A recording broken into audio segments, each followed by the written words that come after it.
Hi mga mare, ay i-flex ko lang mga mare, yung umorder nga pala kami ng bisikleta, bali dumating na sa Shopee. Ayan, dumating na yung aming order na bisikleta para kay Ilong yan mga mare, para gagamitin niya sa kanyang trabaho. Kasi nagko-commute siya mga mare, kaya syempre mas makakatipid kung may sarili talaga siyang bisikleta. Bali nga pala yung bisikletang yan mga mare, unang sweldo niya, ayan unang binili niya para hindi na siya yung gagastos pa sa pamasahe. Sabi ko, maganda yan kasi nga makakatipid ka. Tsaka unang-una mga mare, kasi ang bisikleta kasi magagamit mo yan, lalo kami may tindahan kami kapag yung merong kulang na paninda, pwede niyang takbuhin sa palengke o bumili ng ulam, mabilis kaming makakarating, di ba? Kumbaga, hindi na kami yung talaga mamamasahe pa sa tricycle kasi ang tricycle kasi napakamahal, 50 pesos kada isang biyahe dito. So, ang bisikleta talaga malaking tulong yung mga mare. Pero ingat-ingat lang din po mga mare ha. Kung kayo yung nagbibisikleta, ingat lang po. Kasi po, talagang delikado po ang bisikleta kasi wala kang laban dyan. Unang-una, walang helmet. Pangalawa, wala kang lisensya dyan. Pero talagang lahat naman tayo ay pwedeng gumamit niyan kasi free country ang ating Pilipinas. Charis! Free country daw. O, totoo naman yan mga mare. Kaya ingat-ingat din yung mga nagbabike dyan kasi hindi natin masasabi talaga ang disgrasya mga mare. Yung bike na yan mga mare talagang nakakatawa talaga kasi yung color niya pinapipilian namin black or white. Sabi ko, mas maganda sa akin is color white. Eh sabi ni Ilong,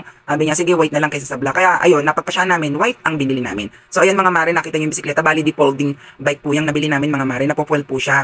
Oo, napaka-sulit, napakaganda. Mura lang yan mga mare, bali ang nakuha namin yan, binili namin yan sa Shopee is 2,300. Oo mga mare, 2,300 tama kayo sa narinig nyo, o diba? Napakaganda at napakamura. Kaso mga mare, out of 10, 8 lang ang bibigay kong rate sa kanila. Bakit mga mare? Kasi nung diniliver nila sa amin yan mga mare, merong UP yung parang sa angkasan, naka-UP na siya, parang mababali. So sabi ko, ayaan mo na, nandyan nakako. Kaya ayan, pagtsatsagaan na lang namin. Pero maganda naman, kaso yung quality niya talagang hindi naman talaga ganun kaganda. Kasi syempre mura lang, 2-3 lang yan mga mare, di ba? Kaya ano pa, syempre kung gusto mo ng mahal na bisikleta mga mare, talagang bibili ka ng mahal. Oo, yung mga big bike, yun talaga, mountain bike, mga ganun, kaso napakamahal yung mga mare. Yan na nga, naglilinis ako mga mare, napakalaki ng karton kasi laki ng katawan ko mga mare, o di ba? Taba-taba ko ng mga mare kasi wala akong ginagawa kundi magbantay ng tindahan, kumain maghapon. Ayan, habang si Ilong ay nasa trabaho. Kasama nga pala namin dyan si Kuya Ikoy, ayan si Miko.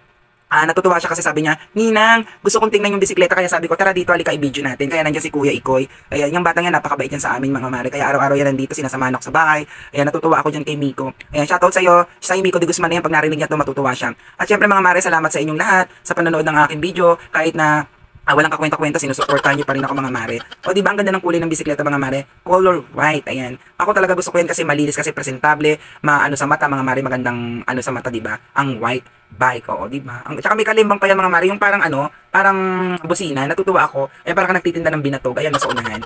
Ayun ang busina, yung nakakatuwa. O di ba mga mare, ang ganda ano.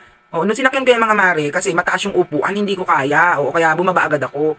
Mataas ang upuan, pero na-adjust naman siya. Adjustable naman siya mga mare. Ang cute na mga mare. O, diba, parang ang bike na nabili namin pambata. Ayan, tinaray ko nga, o, natatawa ako. Kasi nga, mataas yung upuan, sumusundot sa ano ko, alam mo.